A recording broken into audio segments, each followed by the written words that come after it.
Snow fell so thick it swallowed sound itself. Each flake landed in silence, building a white tomb around the valley floor.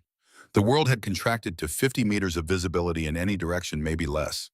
Above, clouds pressed low and gray, a ceiling that seemed to descend with each passing hour, turning the Colorado Rockies into a landscape of muted whites and darker grays, a place where winter ruled even in late February. Corporal Sloan Cade crouched behind a frost-covered boulder, her medic's bag already heavy with cold. Her breath came in short clouds that vanished into the gray morning. Around her, the veterans moved with practiced efficiency, their weapons ready, their eyes scanning terrain they could barely see. She was still learning to read them. 22 years old, 3 months out of advanced training, the newest face in 2nd Platoon, the youngest by 4 years, the only one who still jumped at sudden noises during live fire exercises. She was 5'4", 118 pounds, small enough that the standard issue pack rode high on her shoulders, small enough that some of the gear felt outsized in her hands. But her hands were steady. They'd always been steady, even when everything else wasn't. The unit moved through a valley carved by glacial time, a place where pine trees stood like frozen sentinels, their branches bent under snow's weight, their needles dark against impossible white. Wind cut through tactical gear like it wasn't there, finding every gap, every opening, turning warm skin cold. Sloane's fingers were already losing feeling inside her gloves. She flexed them around her aid kit, keeping circulation moving, a habit from training that had become instinct. Ahead, Lieutenant Owen Garrett moved at point 20 meters from the main formation. 32 years old, broad-shouldered, the kind of officer who'd come up through enlisted ranks and never forgot it. He checked corners that didn't exist yet, his weapon always at low ready finger, resting along the trigger guard. Behind him, Corporal Wyatt Larkin covered right angles with mechanical precision. 29, lean and hard, with eyes that missed nothing and a mouth that said too much. His movements were economical, nothing wasted. Private First Class Tessa Hollis brought up rear guard. 26, compact and powerful, her movements smooth despite the knee-deep snow. Her eyes constantly moved, constantly assessed. She was the closest thing Sloan had to an ally in the platoon, though ally might be too strong a word, more like someone who wasn't actively dismissive. They were a machine, these veterans. Gears that meshed perfectly after months of training together, years of experience apart. And Sloan was the spare part. They'd been forced to carry the component that didn't quite fit, that threw off the rhythm everyone else had found. Staff Sergeant Victor Brennan appeared beside her, his boots crunching through snow that came up past his ankles. 35 years old, graying at the temples, with the kind of weathered face that came from too many deployments in too many bad places. His tone carried no malice when he spoke, just fact. "Stay back, Cade. 15 meters, always 15 meters back." He barely looked at her as he passed. She was a medic. Her place was behind the line, patching holes after the real soldiers made them. That was the natural order of things in 2nd Platoon, and nobody questioned it. Sloan cinched her bag tighter and followed at the required distance. 15 meters back, always 15 meters back. The mission was simple on paper. Recon sweep through contested territory. Verify enemy withdrawal from Glacier Valley. Report back. Standard procedure for a sector supposedly cleared 3 days ago, marked green on maps back at base, declared safe by analysts who'd never walked this ground. But Sloan had learned in her short time with the platoon that simple missions had a way of becoming complicated, and safe was a word that meant different things to different people. She watched the way Garrett moved, how he unconsciously adjusted his grip every 43 steps, compensating for an old wrist injury that probably ached in the cold. How Brennan favored his right knee after long marches, subtle weight redistribution that spoke of damage not quite healed. How Larkin's breath pattern changed 30 seconds before he called a halt, his body reading fatigue before his mind acknowledged it. Sloan counted steps, measured distances, noted wind direction by how snow fell against tree trunks. Old habits from a life nobody here knew about, skills nobody had asked her to demonstrate. Nobody had asked where she'd learned to observe with such precision. The Medic Evaluation Board had cared about tourniquet speed and triage protocols, checking boxes on forms, not the other skills she'd brought with her, the ones she'd buried deep and hoped would stay buried. They'd been walking for 40 minutes when Colonel Marcus Aldridge appeared beside her, his boots making no sound in the snow despite his size. Sloan startled, barely keeping herself from jumping. The old man moved like a ghost, like someone who'd learned long ago that noise could kill. "Easy, Corporal." Aldridge's voice was low, meant only for her. He was 67 years old and should have been behind a desk or on a golf course enjoying retirement earned through decades of service. Instead, he was here walking through a blizzard in the Colorado Rockies, claiming he needed to evaluate modern training methods against tactics from his era. But colonels didn't go on routine recon patrols to evaluate training. They sent subordinates with clipboards. They watched from observation posts with coffee and heaters. Didn't hear you approach, sir. That was the point. Aldridge matched her pace as M4 held with casual competence, his eyes on the terrain ahead. First real deployment, Corporal Cade. First deployment as a medic, sir. Aldridge glanced at her, and Sloan saw something shift in his expression. Recognition, maybe. Understanding. Interesting distinction, he said. Sloan said nothing. She'd learned that silence was often safer than words, especially around officers who asked questions with layers underneath. You move well for someone with only basic training, Aldridge continued. Most rookies are stumbling, by now exhausted fighting the terrain. You're watching it, reading it, using it. Thank you, sir. That tree line to our left. What do you see? The question came without warning, a test disguised as conversation. Sloane's eyes went to the indicated area automatically, years of training kicking in before she could stop them. She saw the natural funnel created by two rock outcroppings, the way the trees created a corridor that would channel movement, the elevated position that would give anyone positioned there advantage over the valley floor. A 40-degree kill zone with overlapping fields of fire. Good cover for defensive positions, she said carefully. Clear sight lines down into the valley. If someone wanted to observe or control this approach, that's where they'd set up. Aldridge nodded slowly. Most medics would have said trees and rocks. You're seeing terrain as tactical advantage. Where'd you learn that? Combat Lifesaver course covers basic battlefield awareness, sir. Does it now? Aldridge's tone suggested he knew she was lying, or at least not telling the complete truth. They walked in silence for another minute. Sloan could feel his presence beside her, solid and calm. A man who'd seen things she could only imagine, and probably a few things she'd seen herself. Your father, Aldridge said suddenly. James Cade, Delta Force 80s and 90s. Good man, very good at his job. Sloan's chest tightened. Yes, sir, he passed away 2 years ago. I know, I'm sorry. We crossed paths a few times over the years. Operation Just Cause Desert Storm. He ever teach you anything beyond the standard curriculum? Just the importance of attention to detail, sir, and finishing what you start. Wise advice. Aldridge paused. You should remember that out here. Details matter. Starting something you can't finish can get people killed. Before Sloan could respond, Brennan's voice cut through the falling snow from ahead. Water break, 5 minutes. The unit took knee positions in a defensive half circle, each person covering a sector, weapons ready. Sloan moved to the center as expected. The safe position, the protected position, the useless position for anyone who actually knew how to fight. She pulled a water bottle from her pack. The liquid was already cold enough to hurt teeth. Around her, veterans drank with practiced efficiency, never taking eyes off their sectors for more than 2 seconds. Muscle memory battle drill, the kind of thing that came from doing it 1,000 times until it was automatic. Sloan drank and looked, her eyes moving, despite herself, finding the irregularities everyone else was missing or ignoring. The valley continued northeast, narrowing gradually. Trees thickened on both slopes, natural funnel-perfect terrain for channeling an advancing force into a kill zone. The kind of setup that appeared in every tactical manual ever written, every ambush scenario ever taught. Garrett was studying his map, correlating coordinates with terrain features barely visible through the snowfall.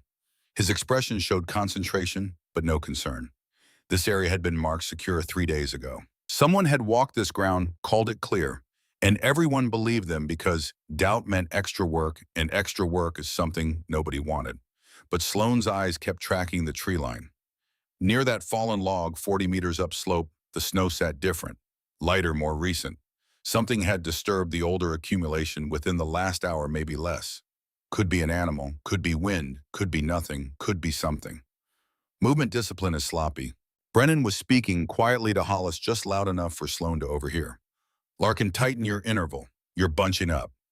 Copy that? Larkin adjusted his position, moving 3 feet to the right. Sloan said nothing. She had no authority to question tactical decisions, no credibility to raise concerns that might be nothing. She was the rookie who jumped at shadows, the medic who didn't understand that combat veterans knew what they were doing. Her eyes found another irregularity. 50 meters upslope, opposite side, a pine branch hung lower than its neighbors, bent under weight that seemed too much for simple snow accumulation. Recent weight, heavy weight, the kind of weight that came from something bigger than falling snow settling on wood. Her pulse climbed from 70 to 82. She flexed her fingers, feeling for the reassuring weight of her sidearm on her belt. Beretta M915 rounds, 1 in chamber. Standard issue qualification weapon, something she'd shot during training and never expected to use. Mount up. Garrett folded his map, tucked it into his jacket. They moved deeper into the valley. Every instinct from Sloane's previous life said this was wrong. All wrong. Fundamentally wrong in ways she couldn't articulate without revealing things she'd promised never to reveal. The silence was too complete. No bird calls, no small animal movement. Even the wind seemed muted, as if the forest itself was holding its breath, waiting. The wildlife knew something the humans didn't. They'd gone to ground, found holes and hollows, places where predators couldn't reach. Aldrich fell into step beside her again. "You look troubled, Corporal." "Just cold, sir." "No, you look troubled. I've seen that expression before, usually right before things go bad. What are you seeing that I'm missing?" Sloane hesitated. The old man's eyes were sharp, knowing the kind of eyes that had seen through lies so many times that lying to them seemed pointless. "Nothing concrete, sir. Just the wildlife is too quiet. Snow distribution looks disturbed in a few places. Could be nothing. Could be something." Aldrich's hand moved to his rifle's subtle adjustment readiness without alarm. "Those are good observations. When we get back, remind me to have a conversation about why someone with your skills is carrying a medic bag instead of a rifle." "I chose the medic path, sir. People choose things for lots of reasons." Aldrich's voice dropped lower. "Sometimes the things we run from are the things we need most.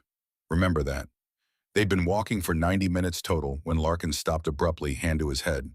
He'd been complaining for the last 20 minutes, subtle things. Headache. Thirst despite drinking constantly. Irritability that seemed out of proportion to normal mission stress. "You good, Corporal?" Brennan called back. "Yeah, just heads pounding, probably the altitude." But Sloane was already moving forward, her medical training, overriding her position in the formation. She'd been watching Larkin for the last 30 minutes, seeing the signs, adding them up. Excessive thirst, headache, flushed skin visible even in the cold, irritability. The timeline fit. The symptoms fit. "Corporal Larkin," her voice was firm, professional, "let me check your pupils." "Now." Larkin turned, annoyance flashing across his face.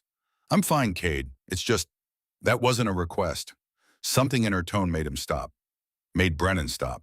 Made Garrett turn around. Sloane pulled out her penlight, moved close to Larkin.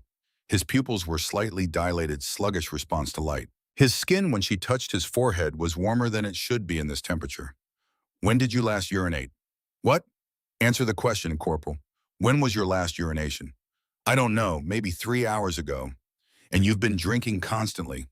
"Yeah, can't seem to get enough."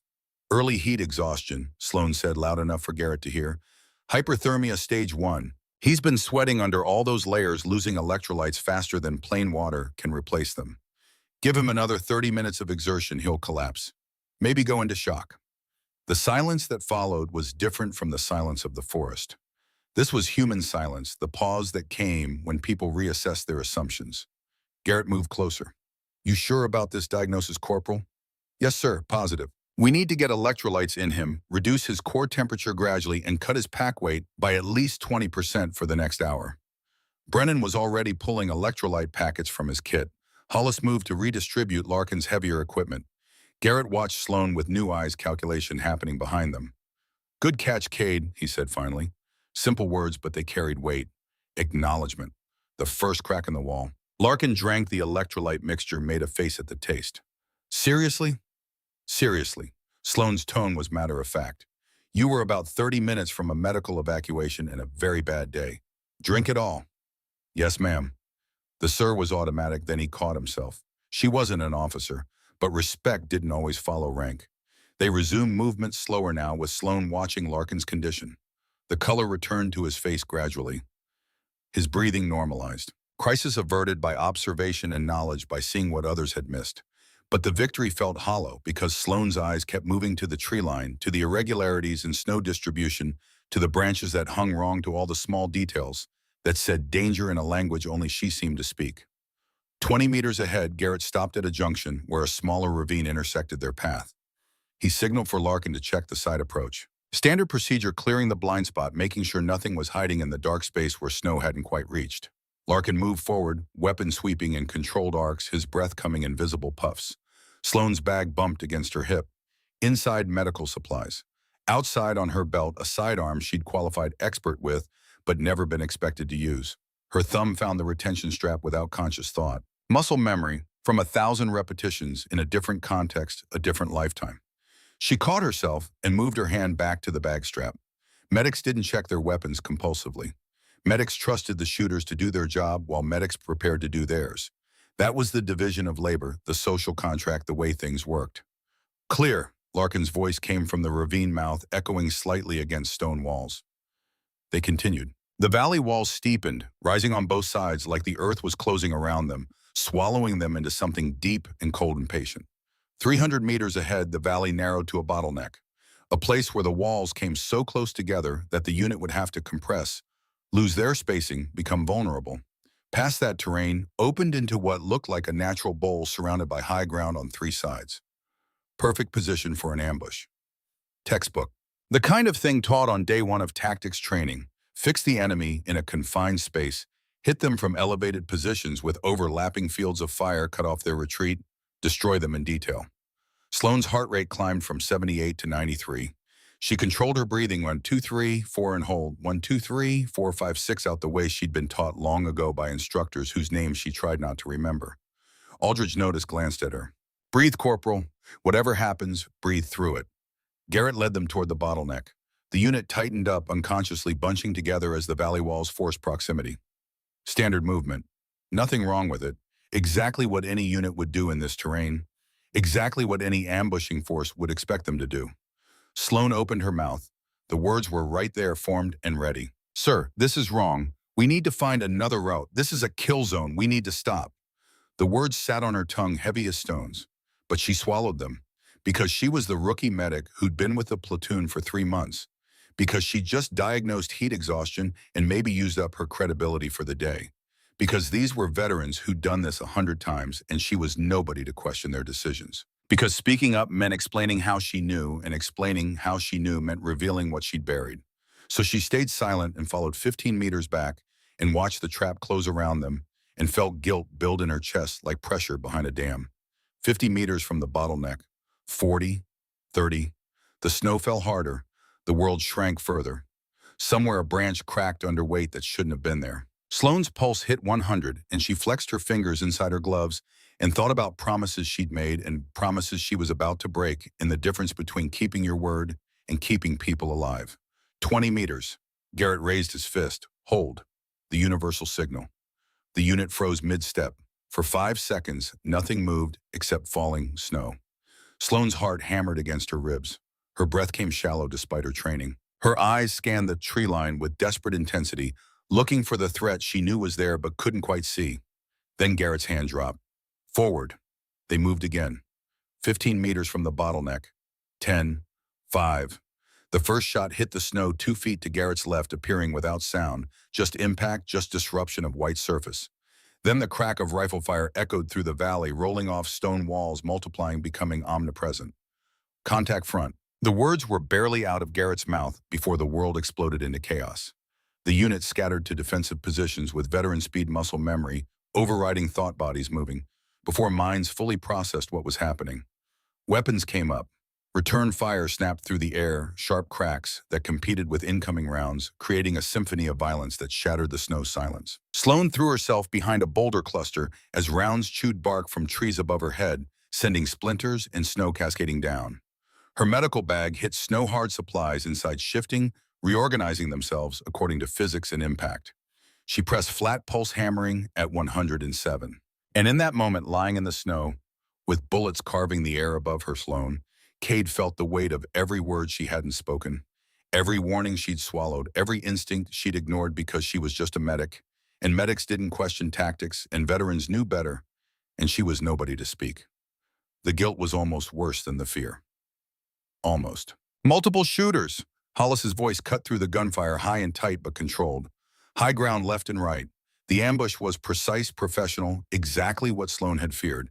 Enemy fire came from elevated positions on both valley walls, creating intersecting fields that covered every approach to the bottleneck, every piece of cover, every route that might offer escape. The unit was caught in the open, pinned down in terrain, offering minimal protection, taking fire from positions they couldn't effectively return fire against. Sloane's medical training screamed at her to scan for wounded. Her eyes moved across the defensive perimeter. Garrett moving, Hollis moving, Larkin returning fire up slope, with 3 round bursts at muzzle flashes barely visible through the snowfall, trying to suppress shooters he couldn't clearly see. No casualties yet. But the enemy fire was intensifying, finding range, adjusting, getting closer.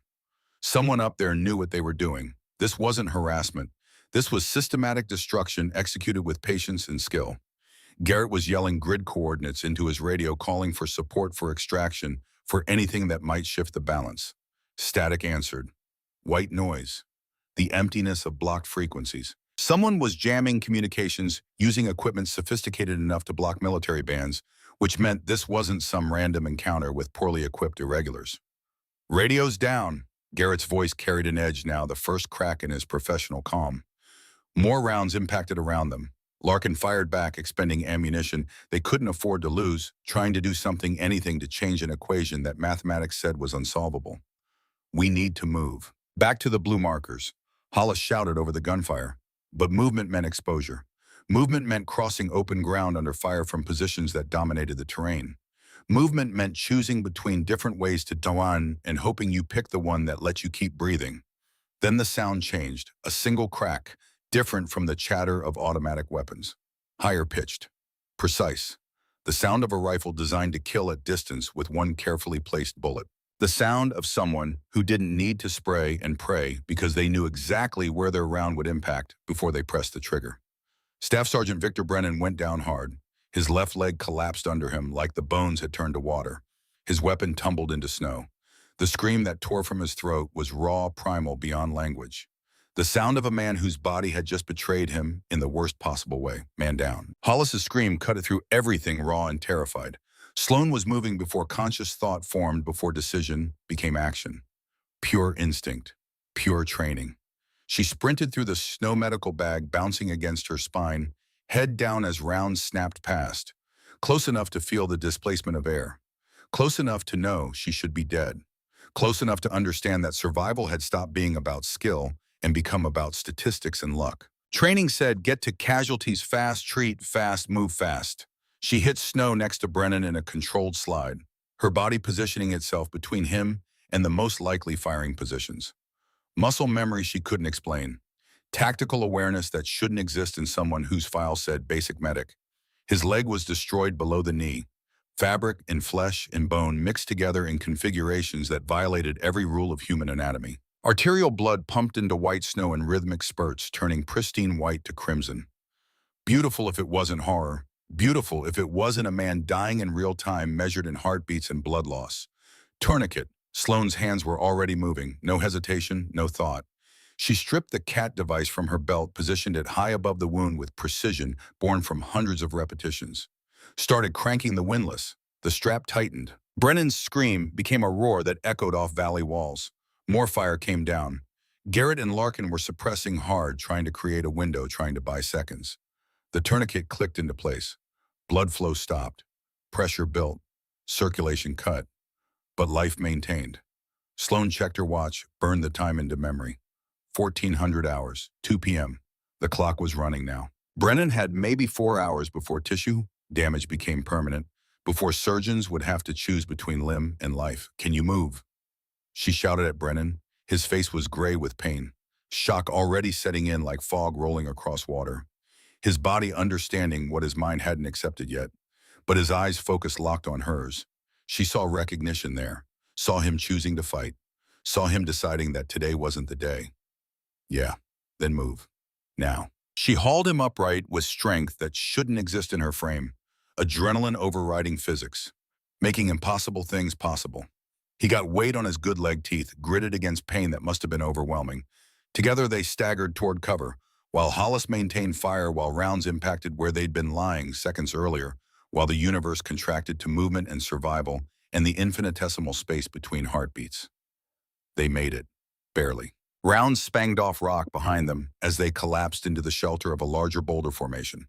Sloan did rapid trauma assessment, hands moving across Brennan's body with clinical precision, checking for other wounds, other bleeding, other ways he might die while she was focused elsewhere. The tourniquet held. No other apparent wounds. Shock was coming like a freight train barreling down track, visible in his dilated pupils, his rapid, shallow breathing, his skin color fading from healthy tan to pale gray. But he was stable enough to move when they got the chance. if they got the chance. They're flanking. Larkin's voice held alarm, the first real fear Sloan had heard from him. Movement down slope, trying to cut off our withdrawal route. Sloan raised her head enough to look. The enemy wasn't content to pin them down and wait. They were maneuvering to surround moving elements to collapse the flanks while maintaining fire from elevated positions. Classic tactics straight from the manual. Fix them in place, then destroy them. And it was working with terrible efficiency. Garrett, we are about to be completely cut off. Hollis fired toward new movement downslope, her voice tight but controlled. The lieutenant's face showed the calculation every combat leader dreaded. Every choice led to death. The only question was which death and how many people it took with it. Try the radio again. Hollis pulled out her handset, worked the controls with one hand while maintaining her weapon with the other. Shook her head after 5 seconds of static. Still jammed. They've got electronic warfare capability up there. This isn't some ragtag force. Sloan's mind processed the tactical situation with clarity that felt disconnected from the chaos. 6 soldiers, 1 wounded critically. Enemy force of unknown size holding superior positions with suppressing fire and maneuver elements. Communications down. Support unavailable. Extraction impossible. The mathematics of survival running negative. The enemy had planned this carefully. Chosen this ground deliberately. Waited for exactly the right moment. This wasn't opportunity meeting chance. This was preparation meeting execution. Ammunition check, Garrett's voice cut through. Command reasserting itself over despair. The answers came back grim, each number a countdown to the inevitable. Larkin had 2 magazines left. Hollis had 3. Garrett had 4. Brennan had lost his rifle in the fall, only had his sidearm. Sloan had 15 rounds in her Beretta and 2 spare magazines she'd drawn at the armory, but never expected to fire in anger. We're not going to shoot our way out of this. Brennan's voice was tight with pain, but his tactical assessment was sound. The kind of clear thinking that came from years of experience from knowing when optimism became delusion. More enemy fire came down, forcing heads down, rounds cracking and whining off rocks with sounds that would haunt dreams if anyone lived long enough to dream. They're trying to make us surrender. Hollis had reached the same conclusion Sloan had reached minutes earlier. They could have killed us already if they wanted. They're shooting to pin, not kill. Garrett's jaw tightened, muscle working under frost-covered skin. We are not surrendering. Then what? Larkin snapped off 2 more bursts at shadows moving through trees, spending ammunition they couldn't afford to spend. Sir, I need orders that make sense. The silence that followed was the sound of mathematics catching up to hope, of reality overwhelming optimism, of 6 people understanding that the next decision might be the last one any of them made. Sloan looked at Brennan's leg. The tourniquet would hold for hours if needed, but that leg needed a surgeon. Real surgery with real doctors in a real hospital. Every minute of combat was a minute closer to permanent damage. Every second they stayed pinned was a second stolen from his future. Her eyes scanned the valley walls through falling snow. The enemy positions were good, better than good. They'd chosen firing positions that maximized cover while maintaining overlapping fields of fire. Professional work, competent work. But they'd made one mistake, small but significant. They were all using the same basic sight lines, converging their fire from predictable angles because those were the angles that provided the best natural cover. Textbook tactics, doctrine-approved positions, the kind taught in every military academy, which meant their positions could be calculated, predicted, mapped in her mind if she had time to think, to process, to remember skills she'd sworn she'd never use again. Sloan's eyes traced bullet impacts back to origin points, marked angles, measured distances. Her mind did the math without permission, calculating trajectories backward like solving equations, reading a language everyone else had forgotten. 3 firing positions on the left slope, 4 on the right, 2 more directly ahead at higher elevation. 9 confirmed shooters, possibly more hidden in the snow and distance. And they were all focused on keeping the unit pinned in this specific location, maintaining fire discipline, not wasting ammunition, waiting for something. They're waiting for something. Sloan spoke without thinking, the words escaping before she could stop them. Garrett looked at her, really looked at her for the first time since the ambush began. What? They have us pinned, but they're not pressing the advantage. They're maintaining fire discipline, not wasting ammunition on targets they can't clearly see. They're keeping us here, fixing us in place. For what? Aldridge's voice came from her right. The old colonel had positioned himself behind adequate cover, his rifle ready, his eyes calm despite the chaos. His face showed understanding that transcended the moment. This isn't the whole enemy force. This is just the fixing element. They're waiting for a larger unit to arrive and finish this. The expressions on the veterans' faces told Sloan they'd reached the same conclusion. That horrible moment when tactical reality overwhelmed hope. When professional assessment confirmed the worst-case scenario. How long, Garrett asked, not questioning Aldridge's analysis, trusting experience over optimism. Unknown. Sloan's mind worked through timelines, calculating based on what she'd observed. But if they've committed this much planning, if they've got electronic warfare and coordinated fire teams, the main force isn't far. Maybe 30 minutes, maybe less. Garrett looked at his map, looked at the terrain, looked at his wounded staff sergeant and his depleted ammunition counts. His face showed the weight of command, the burden of deciding how 6 people might survive when mathematics said they shouldn't. Suggestions. His question was aimed at everyone. But his eyes came to rest on Sloan, the rookie medic who wasn't supposed to be thinking tactically, who wasn't supposed to understand fire and maneuver, who wasn't supposed to see the battlefield the way she clearly saw it. Sloan felt the weight of that look, felt the moment hovering on an edge. She could say nothing. Stay in her lane. Be the medic who patches wounds and follows orders. Live with whatever happened next. Or she could break the wall she'd built around her past. Let them see who she'd been before she tried to become someone else. Let me see your rifle. The words came out calm, steadier than she felt. Garrett stared at her. Around them, enemy fire continued its rhythmic suppression. Rounds impacting with mechanical regularity. What I can take out their command element. Break their firing discipline. Create a window for withdrawal. You're a medic. I'm also a shooter. The words hung in the air between them. Confession and declaration. The thing she'd been hiding for 3 months exposed in 4 syllables. Garrett's eyes searched her face, looking for madness, for desperation, for whatever might explain why his rookie medic was claiming she could do what his trained rifleman couldn't. Cade, this isn't time for Staff Sergeant Brennan needs surgery in the next 4 hours, or he loses that leg. Sloan's eyes were steady, holding Garrett's gaze. We don't have 4 hours. We have maybe 30 minutes before their main force arrives. I can give us a chance. Larkin spoke up from his position, voice carrying over the gunfire. Sir, we're dead anyway if we sit here. Let her try. Aldridge shifted. Sloan felt his eyes on her, assessing, understanding something the others didn't yet grasp. Do it. Whatever you've been hiding, whatever you ran from, now's the time to stop running. Garrett looked at Sloan for 10 seconds that felt like an hour. A lifetime compressed into the space between heartbeats. Whatever he saw in her face, whatever desperation or capability or truth, it made him reach a decision. He unclipped his M4, handed it across. Sloan took the rifle. The weight settled into her hands like coming home, like returning to a place she'd tried to forget. She checked the chamber. Movements too smooth, too practiced, too professional for someone whose file said basic medic. 1 round chambered. She dropped the magazine. Counted visually, 28 rounds plus 1 in chamber, 29 shots, not enough to suppress 9 positions, but enough to be surgical, enough to change the equation.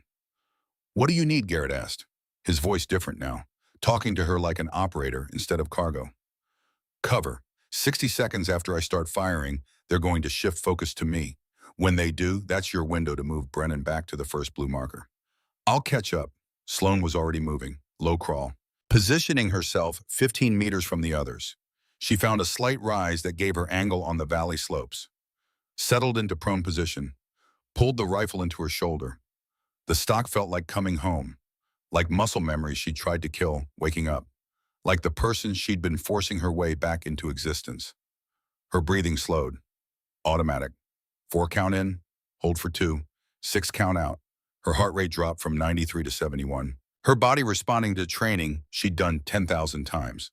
Training that had been burned into her neurons until thought became unnecessary. Stop shaking, her instructor's voice echoed from years ago, back when she'd been 19 and convinced she could change the world with precision and mathematics. A weapon is just a tool. Your body is just a platform. Your mind is what makes the difference. Sloan identified her first target, left slope, higher elevation. The shooter who'd hit at Brennan, she was certain, different weapon signature, different position, better skill than the others. He was firing from behind a boulder cluster, exposing only his upper torso and weapon during his firing sequences. She watched him, counting. He fired 3 rounds, ducked for 4 seconds, rose, Fired 3 more. Pattern, rhythm, predictability. The kind of discipline that came from training, from doctrine. From doing it the same way every time because that was what the manual said. Sloane waited, controlled her breathing. 4 count in, hold, 6 count out, pulse slowed to 63. The world narrowed, not to tunnel vision, to perfect clarity. She could see individual snowflakes, could track their movement, could read the wind in their drift. The target rose, fired 3. Sloane put her crosshairs 2 feet to the right of where he was now, leading the movement. Accounting for the pattern she'd identified, 850 meters, wind right to left, approximately 7 miles per hour based on snowdrift, elevation angle 31 degrees. She did calculations that had become automatic, adjusted for wind drift, for bullet drop, for the angle of engagement. The target ducked, 4 seconds. Her finger found the trigger, took up first stage pressure. Waiting, waiting. The target rose exactly where she predicted, exactly when she'd calculated. Sloane exhaled slowly, pressed. The rifle cracked. Recoil punched her shoulder, familiar and unwelcome. Through the scope, she watched the impact point. 6 inches left of target. The round snapped past the shooter's head close enough that he flinched. Close enough that he knew someone had just tried to kill him, but not close enough. Miss, shit. Larkin's voice carried disappointment in something like vindication. The rookie medic had talked a big game and delivered nothing. But Sloane's mind was already recalculating. The miss told her everything. Wind had shifted, not 7 miles per hour. 9, maybe 10. Gusting. The valley was creating turbulence she hadn't accounted for. The enemy commander she'd targeted moved, shifted position, exposed more of himself, mocking the attempt. Confident now, certain that whoever had taken that shot wasn't worth worrying about. Sloane adjusted, led the target more, accounted for the increased wind drift. 875 meters now. Wind 10 miles per hour. Gusting. Target in motion. Her breathing slowed further. Pulse hit 57. The world crystallized into perfect clarity. Beyond thought, beyond calculation, pure pattern recognition. The target paused. 1 second of stillness. 1 second of vulnerability. Sloane pressed the trigger. The rifle spoke. Through the scope, she saw the impact. Center mass. The target jerked backward like a puppet with cut strings. His weapon clattered against stone. He disappeared behind the boulder and didn't rise again. For 2 full seconds, the entire valley held its breath. Then the world detonated into chaos. Every enemy position erupted simultaneously. Muzzle flashes blooming like deadly flowers across both valley walls. They'd identified the threat. Now they were responding with overwhelming violence, concentrating fire on her sector with professional precision. What the hell, Garrett's exclamation was swallowed by the sudden hurricane of incoming rounds. But Sloane was already moving. The first rule of sniping that her instructors had drilled into her until it became reflex. Shoot and move. Never stay static. Never give them a second chance at the same target. She rolled left, using terrain, letting gravity and momentum carry her behind different cover 10 meters from her original position. The space she'd occupied 3 seconds earlier exploded with impacts, rounds chewing through snow and vegetation. Enemy shooters dumping ammunition into empty air. They were good, but they were reacting to where she'd been, not where she was. That gave her the edge. Bought her the seconds she needed. Second target, right slope, middle elevation. Her scope found him through the falling snow. He was using a tree for partial cover. But he'd made the amateur mistake of choosing concealment over protection. The pine trunk was thick enough to hide behind, not thick enough to stop bullets. Sloane's crosshairs settled on the space just left of the tree trunk, where his center mass had to be based on the visible parts of his body. 780 meters, wind still gusting, target stationary. She pressed the trigger. Through the scope, she saw bark explode from the tree's far side. Saw the shooter's weapon drop. Saw him collapse into snow. 2 down, third target, left slope, lower position. This one had shifted to get angle on her new location, exposing himself in the process. Aggression overriding training. 920 meters. Wind shifting again. Target moving between cover points. Sloane led him, fired. Impact. The shooter dropped like gravity had suddenly tripled. His weapon tumbling down the slope end over end until it disappeared into a snowdrift. 3 down, fourth target. Left slope, higher elevation. Deep cover. This one was smart, firing from behind a rock cluster that provided excellent protection, exposing only his muzzle during shooting sequences. But muzzle flash in daylight snow was a beacon. She couldn't see him to shoot him, but she could predict where he had to be, based on the geometry of his muzzle flash.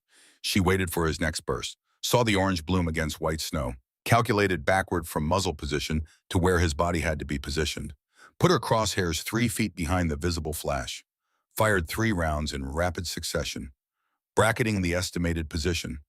The muzzle flash stopped, didn't shift position, didn't resume firing, just stopped. 4 down. Targets 5 through 9 came in rapid sequence. Her mind entered a state beyond thought, beyond calculation, pure pattern recognition and execution. 840 meters, 1,050 meters, 960 meters, 885 meters, 1,120 meters. Each shot deliberate, each adjustment precise. Not all hits were confirmed kills. Some were suppression, making shooters keep their heads down, breaking their rhythm. But the effect was the same. The enemy attack faltered. Coordination degraded. Fire discipline collapsed. What had been a professional ambush became scattered, shooting by individuals trying to survive. 9 shots fired after the initial miss, 7 confirmed impacts, 2 suppression effects. The equation had changed. Move Brennan now. Sloane's shout cut through the gunfire. Behind her sounds of tactical withdrawal, Garrett's voice giving commands, Larkin's suppressive fire creating windows, Hollis's harsh breathing as she helped drag Brennan toward the blue marker. But the enemy wasn't done. Through the snow, Sloane saw new movement. Not retreat, not repositioning, assault. 7 or 8 figures moving fast down slope, trying to close the distance while the unit was pulling back, trying to overrun the position before they could escape, capitalizing on what they thought was a broken defense. Sloane's rifle clicked empty. Magazine exhausted, she dropped it, drew her Beretta M9, 15 rounds in the magazine, 1 in chamber, 2 spare magazines on her belt, 48 total. The enemy was at 80 meters, 70, closing fast, moving with purpose, with confidence, thinking they'd won. Too far for pistol. Wait, 60 meters, 50. They were committing to the charge, breaking cover, bunching up, making the same mistakes that training was supposed to eliminate, thinking the unit was broken, thinking they'd already won. 45 meters, 40. Sloane stepped into the open, exposed herself completely, drew a breath, let half out. The first enemy soldier appeared clearly through the snowfall. Young face, determined eyes. Center mass framed in her sights. 38 meters, at the edge of effective pistol range, but not beyond skill. She fired twice. Double tap. The textbook drill. Both rounds connected. The soldier dropped mid-stride. Second target, 35 meters, moving right, angular vector. She led him by 3 feet, accounting for his speed and direction. Fired twice, both rounds hit. He went down hard, weapon skittering across snow. Third target saw her, started to turn his weapon. 32 meters. Sloane fired 3 times. Center mass, throat, head. The third round was insurance, making sure he collapsed without firing a shot. Fourth and fifth targets together, 28 meters now, close enough to see their faces clearly. See the surprise, see the fear. She fired at the left target. 2 rounds, shifted smoothly, fired at the right. 2 rounds, both dropped within a second of each other. 15 rounds expended, 5 targets down in maybe 8 seconds. The mathematics of precision against desperation. The remaining enemy soldiers broke, turned, ran. The assault had become a massacre. What they'd thought was an easy victory had turned into a killing field. They scrambled back up slope, discipline gone, survival instinct taking over. Sloane's hands started shaking then. The Beretta suddenly felt impossibly heavy. Everything she'd been holding back collapsed at once. All the control, all the certainty, all the mechanical precision. Her body understanding what her mind had been denying. She'd just killed 14 people in less than 10 minutes. But they were alive. The unit was alive. Brennan would keep his leg. That was what mattered. That was what had to matter. Move.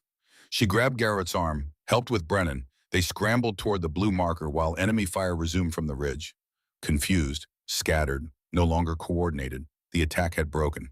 They pushed through the ravine, steep-sided, snow waist-deep, progress slow. But the high walls provided cover from the elevated positions. For the first time since the ambush started, they had something approaching shelter. Behind them, enemy fire echoed off rock walls, but the pursuit was cautious now, uncertain. They'd lost their best shooters, their command element. What had been coordinated attack had become reactive defense. 20 minutes later, Hollis spotted pursuit. Contact rear. 4, maybe 5 shooters. 300 meters back. Sloan dropped to a rear guard. 4 targets. 5 rounds left in Garrett's rifle that she'd picked back up. She aimed at the lead pursuer. Fired. The shot went left. Wind drift in the narrow valley. She adjusted. Fired again. This one connected. The lead pursuer grabbed his shoulder. Fell into snow. The others scattered to cover. Professional reaction. Sloan fired 3 more rounds, keeping heads down. Then ran to catch the unit. They're still coming. She told Garrett between breaths.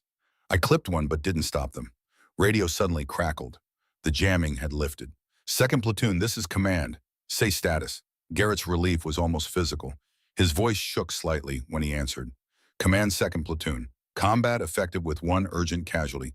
Request immediate extraction from grid Delta 7-4. Roger that. Birds are inbound. ETA 12 minutes. Mark your position with IR strobe. The helicopters came through snowfall like salvation. 2 Blackhawks with full gun packages. Door gunners scanning for threats. They landed in a clearing 50 meters from the unit's position. Downdraft whipping snow into a blinding storm. Medics rushed out with a stretcher. Sloan briefed them rapidly. Clinical, professional, arterial tourniquet applied 1,400 hours. Time applied 2 hours, 22 minutes. IV fluids running, 1 liter saline, vitals declining but stable. Systolic 90/60, heart rate 112, respiratory rate 24. They nodded, impressed by the field work, by the clarity of her report, by the fact that Brennan was alive when the math said he shouldn't be. They got him aboard, gentle but efficient, every movement calculated to minimize trauma. The rest of the unit loaded up. As the helicopter lifted, Sloan looked down at the battlefield through the open door. Snow was already covering the evidence, filling in boot prints and blood pools, erasing the story of what had happened. In an hour, it would look like nothing had occurred, like the valley had never witnessed violence. But something had happened. Something had changed. She could feel it in the way the others looked at her, in the space they gave her, in the questions forming behind their eyes. The flight back took 20 minutes. Nobody spoke over the engine noise.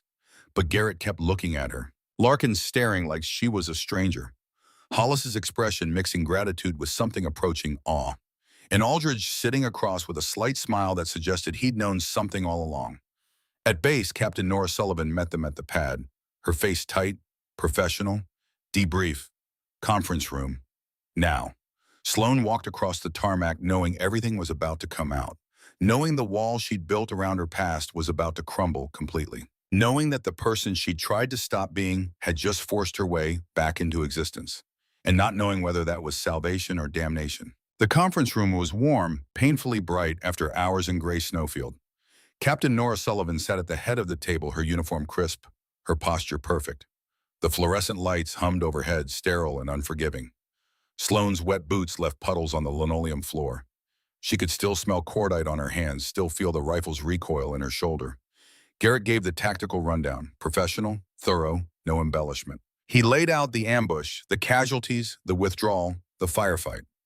When he got to the part about Sloan's shooting, Sullivan's expression shifted, something between calculation and disbelief. Corporal Cade, Sullivan's voice was measured, controlled. 9 confirmed enemy kills with a rifle you'd never trained on, in blizzard conditions, at extended range. Then covered the unit's withdrawal while wounded yourself. Yes, ma'am. Sloan's voice was steady, giving nothing away. Her shoulder throbbed where the round had grazed her, a flesh wound the flight medic had bandaged during the helicopter ride. Nothing serious? Nothing that would slow her down. Your file says basic marksmanship qualification. Expert with pistol, sharpshooter with rifle. Standard medic certifications? Sullivan leaned forward, her eyes sharp. Nothing else. So I'll ask you directly, Corporal. Who are you? The question hung in the air, direct and unavoidable. Sloan looked at the faces around the table. Garrett, Hollis, Larkin. They'd earned an answer. They'd trusted her when trust was all that stood between them and death. Before I was a medic, I was a scout sniper. The words came easier than Sloan expected. Like saying them out loud made them more real, more true. Marine Corps 3rd Division. 2 deployments. 47 missions. 51 confirmed kills over 18 months of combat operations. Sullivan's expression didn't change, but her fingers tightened on the pen she was holding. Why isn't this in your file? Because I requested it be sealed. Because I reclassified to medical. Because I wanted a clean start. Sloan paused, the memory still sharp enough to cut. Because my spotter died because of a decision I made, and I couldn't carry a rifle after that. The silence that followed was heavy. Hollis shifted in her seat. Larkin stared at the table. Even Garrett, who'd seen enough combat to understand the weight of command decisions, looked uncomfortable. Tell us. Sullivan's voice was softer now, not demanding but inviting. If this goes in my report, I need the full story. Sloan took a breath. She'd carried this alone for 18 months. Maybe it was time to set it down. His name was Evan Rhodes, 24 years old. From Oregon, best spotter I ever worked with. We deployed together to Afghanistan in early 2024. Helmand province mostly. Overwatch missions, convoy protection, counterinsurgency operations. The memory came back with perfect clarity. Evan's face always calm under pressure. His voice in her ears steady and certain. Winds 3 knots left to right. Targets moving. Lead him 2 feet. The partnership that had kept them both alive through missions that should have killed them. We'd been out 47 times together. Never missed a shot that mattered. Never lost a Marine and we were covering. We were good, better than good. We thought we were invincible. Sloane's hands were steady on the table, but something in her chest was tight. Mission 48 was convoy overwatch, standard stuff. We'd done it 100 times. But intel said there was an enemy sniper operating in the area. Someone good. Someone who'd killed 3 of ours in the previous month. What happened? Garrett's voice was quiet. I was on the rifle. Evan was spotting. We had good position, good sight lines. Convoy was moving through a choke point. I saw the enemy sniper. 1,100 meters elevated position. Perfect shot if I could just confirm wind conditions. Sloan could still see it. The scope picture. The target. The moment when everything hung in balance. I told Evan to move up 3 feet, get a better angle for the wind red. It would expose him for maybe 5 seconds, but we needed that information. The shot was critical. If I missed, the convoy was vulnerable. And there was another sniper. A counter-sniper team we didn't know about. They'd been waiting, watching. They knew how spotter and shooter teams worked. They knew we'd need that wind confirmation. Sloan's voice remained steady, but the words came harder now. Evan moved. He got the wind red. 3.5 knots quartering right. Perfect data. I was lining up the shot when the round hit him. High velocity, probably 7.62 by 51. Center mass, he was dead before I could reach him. No one spoke. The fluorescent lights hummed. Outside voices called across the base, normal sounds of normal operations, a world that kept turning despite individual tragedy. I took the shot anyway, killed the primary target. Then I found the counter sniper. Killed him too. 1,150 meters uphill with the tears in my eyes and Evan's blood on my hands. Then I called in the medevac for a body I knew was already gone. Sullivan's face showed something like sympathy, but she didn't interrupt. Sloan continued. The after-action report cleared me. Command said I made the right tactical decision. Said Evan knew the risks. Said it was just bad luck, wrong place, wrong time. They wanted me to keep operating. Said I was too valuable to lose. But you left anyway. Yes, ma'am. I couldn't look at a rifle without seeing him. Couldn't line up a shot without hearing his voice. Couldn't do the job anymore. So I reclassified. Became a medic. Thought maybe I could balance the scales. Save as many as I'd killed. Make Evan's death mean something. And today I broke the promise I made. To Evan's memory, to myself, to my mother. Sloan met Sullivan's eyes, but Staff Sergeant Brennan is alive because I did. The unit made it out because I did. Sometimes you have to break promises to keep people breathing. Before Sullivan could respond, Aldrich spoke from the back of the room. His voice was calm, measured, carrying the weight of decades. There's more to the story, Captain. If I may, Sullivan nodded. Aldrich stood, moved to stand beside Sloan. 3 months ago, I received a call from James Cade, Delta Force operator retired. He told me his daughter had just transferred to 2nd Platoon. He asked me to keep an eye on her if I could, said she was running from herself. Sloan turned, staring at Aldrich. The old colonel's face showed something like paternal concern. Your father showed me your records, Corporal. Your real records, not the sanitized version in your current file. He was proud of you, incredibly proud, but he was also worried. He said you'd buried half of who you were, and it was killing you slowly. My father died 2 years ago.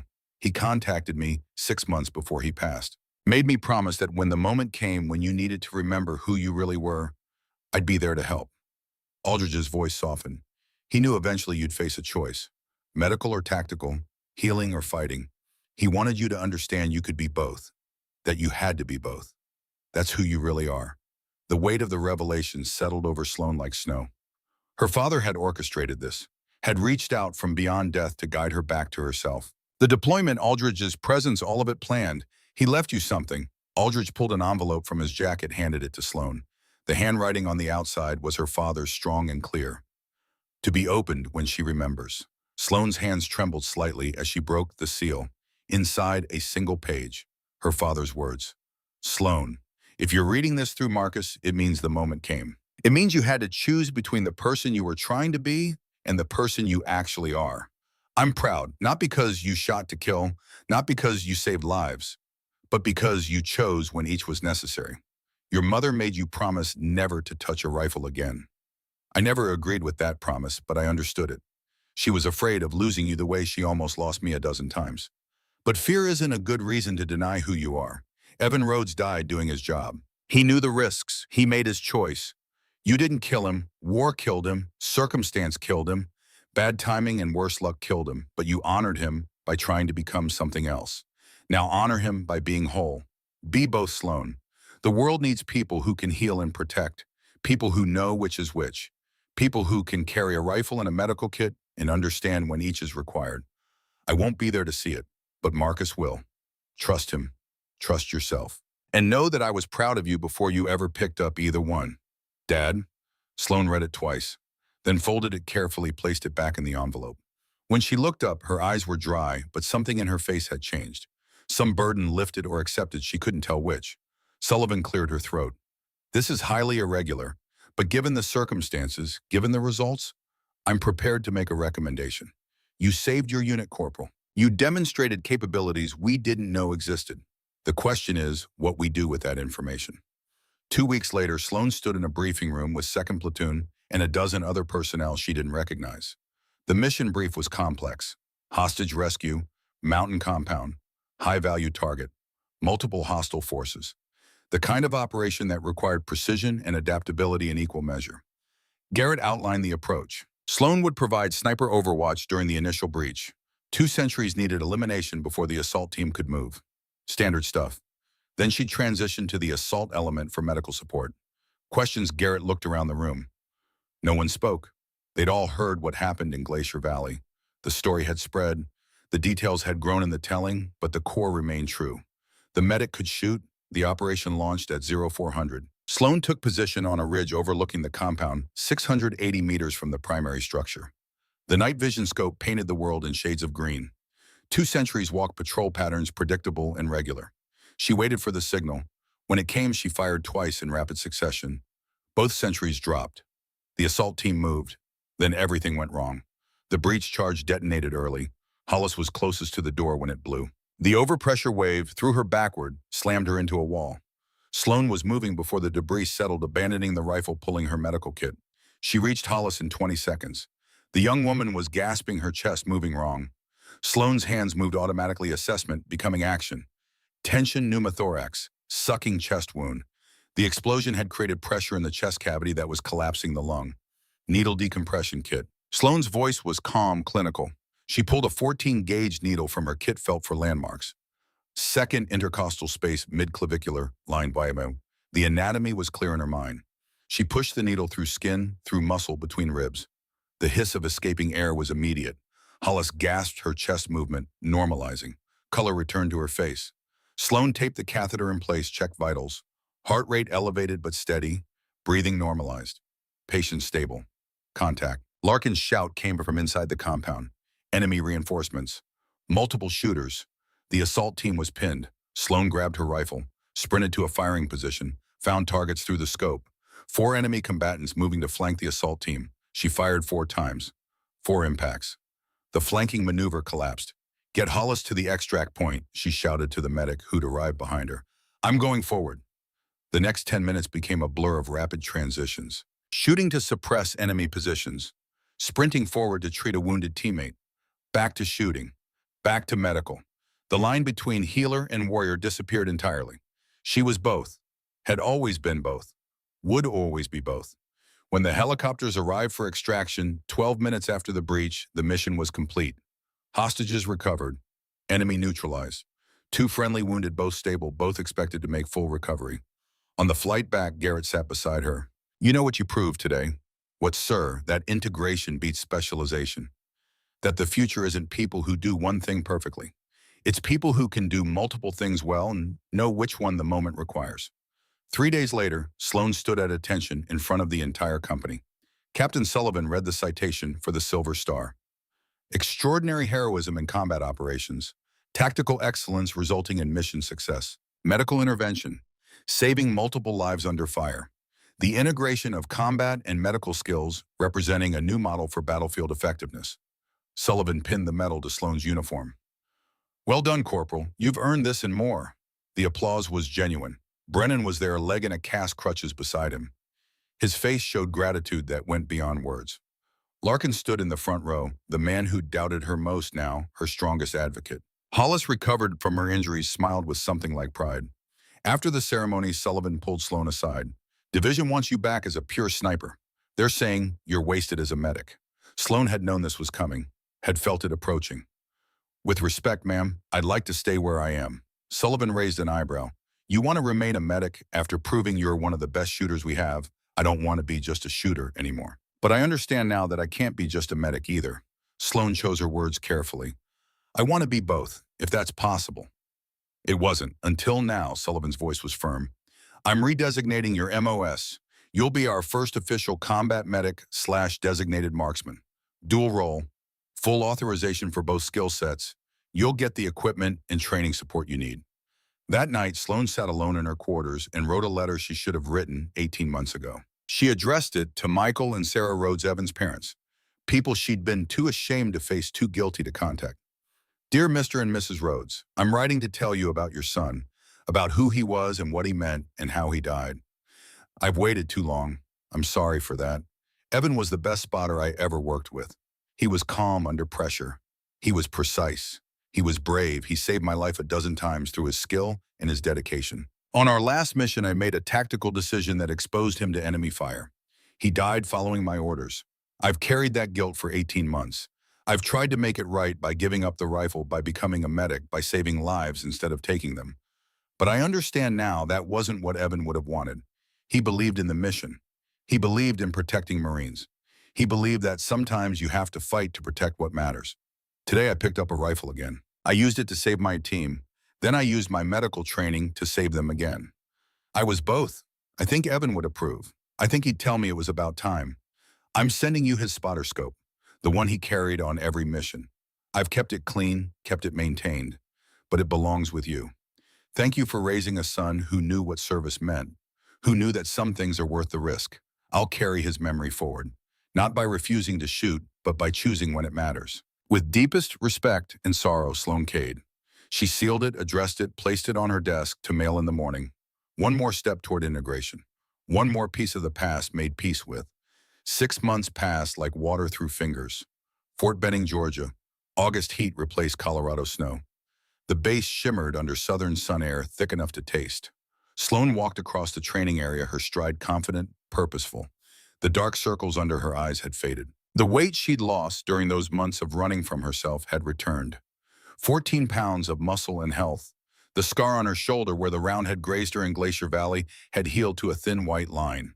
Badge of honor. Reminder of the day she'd stopped being divided. She reached the classroom building, pushed through doors into air-conditioned space.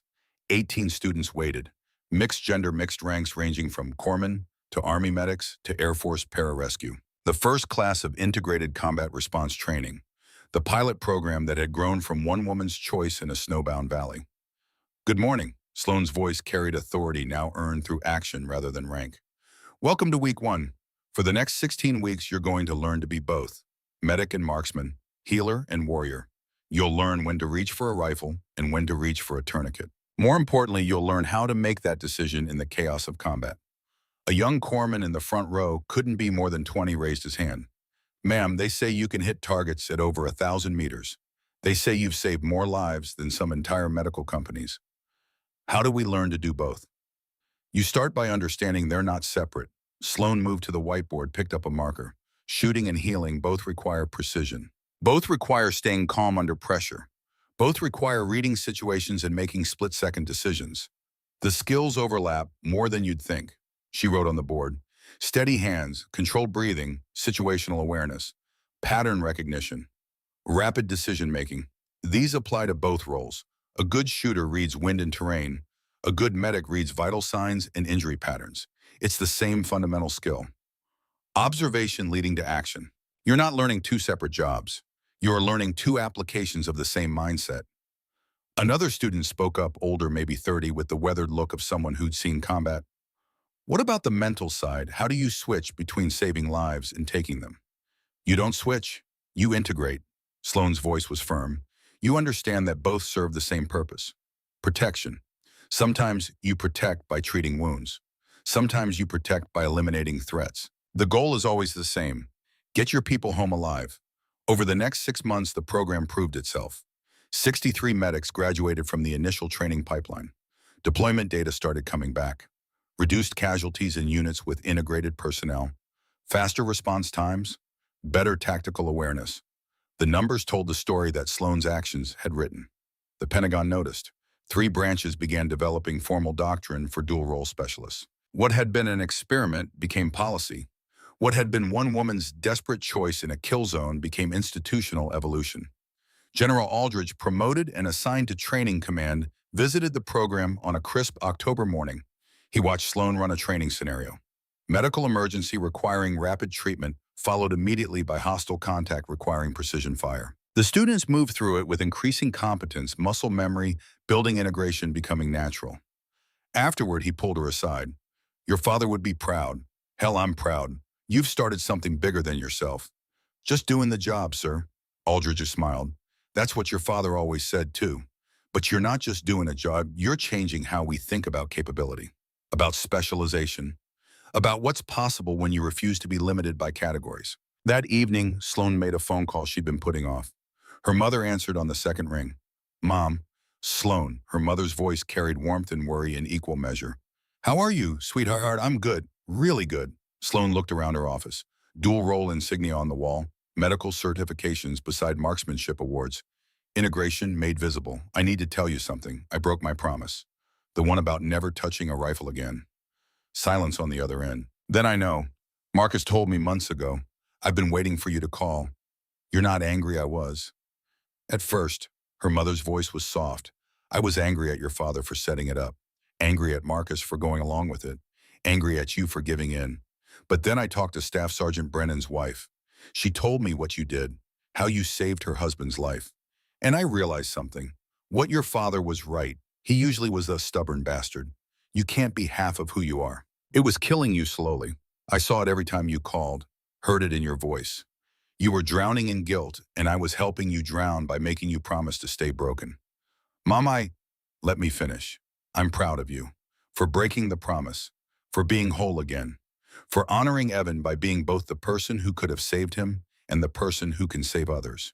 Your father knew you'd need both. He was right. Sloane felt tears threatening for the first time in months. She controlled her breathing, maintained composure. Thank you. I needed to hear that. One more thing. When are you coming home? I want to see this integrated warrior healer my daughters become. Soon, I promise. They talked for another 20 minutes. Normal things, family things, the kind of conversation that came from acceptance rather than avoidance. When Sloane hung up, something in her chest had loosened, the last piece of the past settling into place. 2 weeks later, Sloane drove to Montana. The cemetery was small, peaceful, overlooked the valley where she'd grown up.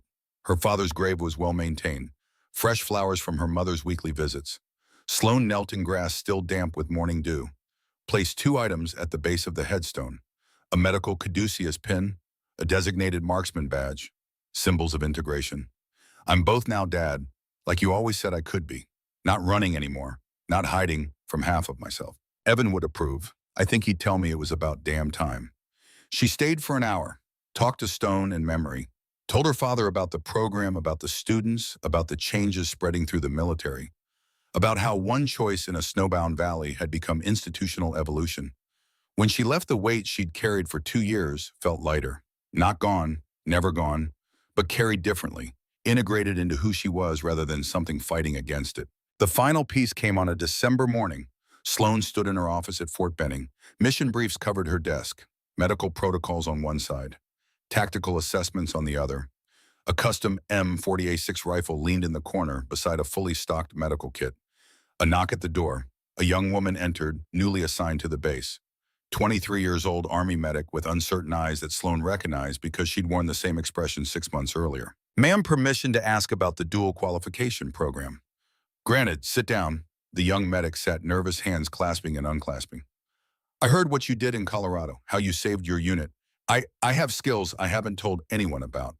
Before I was a medic, I competed in long-range shooting, won state championships. But when I enlisted, I thought medical was safer. Thought I should choose one or the other. And now I'm wondering if I made a mistake. If maybe I could be both. Sloan leaned forward. Tell me, if you could do both, really integrate them, would you? Yes, ma'am. I think so. I want to help people. But I'm good with a rifle. It feels wrong to waste that. It's not about waste. It's about understanding that healing and protection aren't opposites. Sloan pulled out an application form. They're complements, two sides of the same mission. If you're serious, we start training in January. 16 weeks. It's not easy. You'll learn to transition between roles in seconds. You'll learn when each is necessary. You'll learn to be whole instead of divided. The young medic's eyes lit up. I'm serious, ma'am. Both hands, both hands. Sloan handed over the form. Watch the young woman fill it out with hands that shook slightly, with excitement or nervousness or hope. The cycle continuing, the integration spreading, one person at a time, the future taking shape. That evening, Sloan stood on the range at sunset. 6 students practiced transitions, medical drill to shooting drill, tourniquet application to target engagement, the movements becoming smoother with each repetition, the mental shift becoming natural. She watched them work, these people learning to be both, and thought about the path that had led here. From her father's ranch in Montana, to Marine sniper, to broken medic, to integrated warrior. From running from herself to finally standing still and accepting all of who she was. The sun dropped below the horizon, painting the sky in shades of orange and red. The students packed up their equipment, rifles and medical kits stored side by side. Tomorrow they'd do it again, and the day after. Building competence through repetition, building integration through practice. Sloan picked up her own rifle, her father's rifle passed down when she was 16, and carried through 2 wars and 18 months of denial and 6 months of acceptance. The wood was worn smooth, the action perfect, a tool that had taught her precision and patience, and the weight of decisions measured in fractions of inches at impossible distances. Beside it, her medical kit, tourniquets and hemostatic agents and chest seals and all the equipment needed to keep humans alive when their bodies wanted to quit. Tools that had taught her care and speed and the value of seconds measured in heartbeats and blood loss. She slung the rifle over one shoulder, picked up the medical kit with her other hand, balanced, integrated, whole. Behind her, a voice called out, "Ma'am, same time tomorrow, same time." Sloan turned, smiled. "Bring both hands ready." She walked across the range as darkness settled, lights coming on across the base, people moving through evening routines. A world that kept turning, a military that kept evolving, a future that kept arriving whether anyone was ready or not. Somewhere in that future there would be more valleys like Glacier, more moments when the choice between healing and fighting would determine who lived and who didn't, more people who would need someone who could do both. Sloan Cade, 23 years old, 5'4", 132 pounds, combat medic/designated marksman, walked through the gathering dark carrying the tools of her integrated trade, ready for whatever came next, ready to heal, ready to fight, ready to know which was which. The rifle her father had given her now taught others. The skills her guilt had buried now saved lives. The integration she'd fought against now defined her. Some legacies don't end with one person. They multiply.